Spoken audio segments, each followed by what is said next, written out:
Quand on pense à la diversité du vivant, on pense presque tout le temps à la même chose, non? Les gènes. L'ADN, les mutations, l'évolution. Bien sûr, c'est le socle de tout. Mais et si ce n'était qu'une partie de l'histoire? Et si la vie avait trouvé d'autres moyens bien plus surprenants pour se diversifier sans jamais toucher à son code génétique? C'est la grande question qu'on va explorer ensemble. Comment la nature fait-elle pour créer de la nouveauté, de nouvelles formes, de nouveaux comportements, sans passer par la case génétique?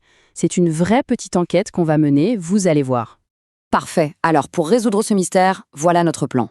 On va regarder 3 grands types d'indices. D'abord, le pouvoir des partenariats. Ensuite, l'art de la construction pour survivre. Puis, la transmission culturelle. Et tout ça, ça va nous amener à la grande révélation. Une toute nouvelle façon de voir ce que c'est être un individu. Allez, on commence avec notre premier indice, les associations. Parfois, pour créer quelque chose de nouveau, la meilleure solution, ce n'est pas de changer soi-même, mais de s'allier avec quelqu'un d'autre. Prenez cet organisme, par exemple. On en voit partout, sur les rochers, sur les arbres. C'est un lichen. À première vue, on dirait une sorte de mousse, une seule et même entité, bien tranquille. Mais en réalité, c'est beaucoup, beaucoup plus fascinant que ça. Pour le comprendre, il faut s'intéresser à cette équation qui, à première vue, n'a aucun sens. 1 + 1 = 1. En mathématiques, évidemment, c'est faux. Mais en biologie, eh bien, c'est la clé pour comprendre ce qu'est vraiment un lichen. Et voilà comment ça marche. Ce schéma l'illustre super bien.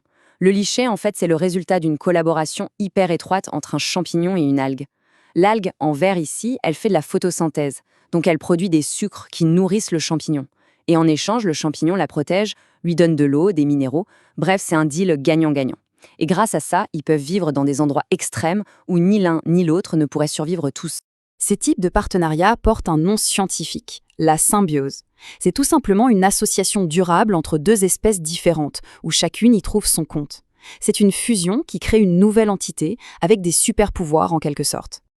Mais attention, toutes les associations ne sont pas aussi harmonieuses. À côté des symbioses où tout le monde est content, comme entre le corail et ses algues, il y a aussi des associations pathogènes. Et là, c'est une autre histoire. Un organisme, le parasite, profite de son hôte. Et souvent, ça se passe mal pour l'hôte. Et là, regardez cet exemple, il est juste frappant. À gauche, une fourmi tout à fait normale. À droite, une fourmi de la même espèce, mais qui a été infectée par un ver parasite. Ce parasite a complètement piraté son hôte. Il a rendu son abdomen rouge vif pour qu'il ressemble à une baie. Et pourquoi? Pour tromper les oiseaux. Il pense manger un fruit, mais en fait, il mange la fourmi et le parasite, qui peut alors continuer son cycle de vie. C'est fou, la fourmi est devenue une extension du parasite. Ok, passons à notre deuxième indice. La diversité, elle peut aussi venir de la façon dont les organismes vont utiliser et transformer leur environnement. En gros, ils voient le monde comme une gigantesque boîte à outils. Les animaux sont de vrais architectes. Ils construisent des nids, des terriers, des toiles d'araignée, des barrages. Et toutes ces constructions, ce ne sont pas juste des abris. Ce sont de véritables extensions de leur propre corps, des outils qui démultiplient leur capacité à survivre et à se reproduire. Bon, mais alors, pourquoi construire? Les raisons sont multiples et elles sont vitales. D'abord, pour avoir un habitat et se protéger, comme les termites dans leur termitière. Ensuite, pour se nourrir, pensez à l'araignée qui tisse sa toile pour piéger ses proies. Et enfin, et c'est peut-être le plus surprenant, pour se reproduire.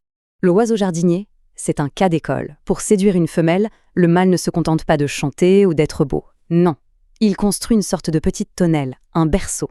Et il le décore avec soin, souvent avec des objets bleus. Plus sa construction est belle et bien faite, plus il a de chances d'être choisi par une femelle. Sa construction, c'est un signal direct de sa qualité en tant que partenaire. La séduction ne passe pas par ses plumes, mais par ce qu'il est capable de bâtir. Troisième et dernier indice. Et celui-ci est immatériel. La diversité, ce n'est pas toujours quelque chose qu'on peut voir ou toucher. Parfois, ça s'apprend et ça se transmet. C'est ce qu'on appelle la transmission culturelle. Observez ce jeune chimpanzé. Il est là, attentif, il regarde un adulte utiliser une pierre pour casser une noix.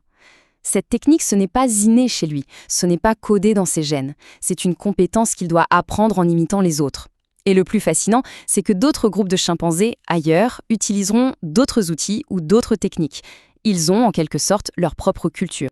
Le point crucial ici, c'est que ces comportements culturels évoluent. Ils se transmettent, ils changent avec le temps, et ils créent une diversité incroyable au sein d'une même espèce. C'est un peu comme les dialectes dans les chants d'oiseaux, qui varient d'une région à l'autre. Et à très long terme, cette évolution culturelle peut même finir par influencer l'évolution biologique. Bon, on a maintenant tous nos indices. Les partenariats, les constructions et la culture. Il est temps de rassembler les pièces du puzzle pour la conclusion de notre enquête.